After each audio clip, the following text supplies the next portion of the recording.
I just want to speak out how men can be the victims of domestic violence as well. Women, yes, we can be the victims, but men are just as likely to suffer the same way in which a woman can. Unfortunately, my parents lost their daughter, and people said how mum could have a breakdown. Why couldn't my dad? He lost a daughter too.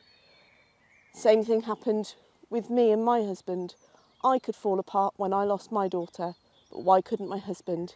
So that's the thing I'm here to say today, is that men have all of the same hormones, all of the same emotions, and they are just as capable of being allowed to fall apart, and they are just as capable of becoming a victim of domestic abuse, the same in which a woman can. So if there is a victim of domestic abuse out there that can find the strength, man or woman, to walk away, please try and find that strength.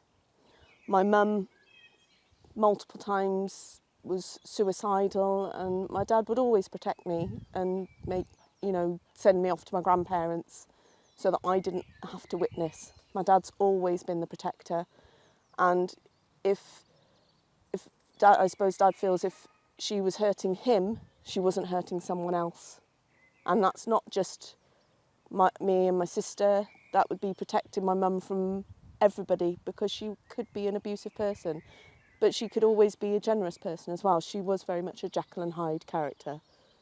You know, if you got her on a good day, she could be wonderful. You got her on a bad day, watch out.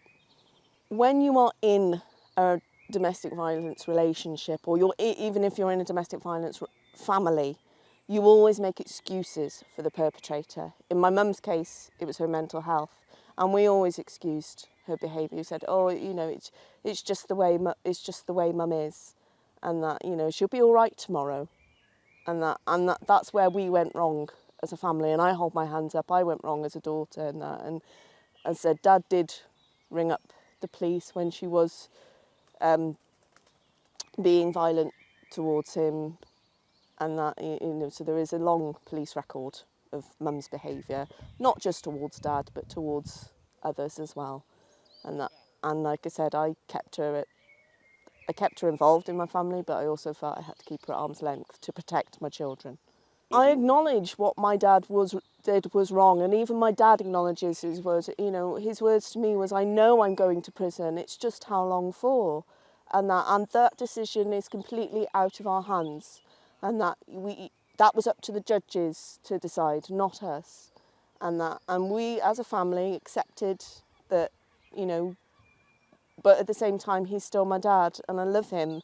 And when I listened to the situation of that night, of the police have told me, my belief is he was in a kill or be killed. And that, I honestly, my feelings are I would have lost one of my parents that night. And because of the circumstances, as I've said in my statement, I felt I lost both of them that night, because yes, I'll get my dad back, but he won't be the same man. And that how can he be the same man after what's happened?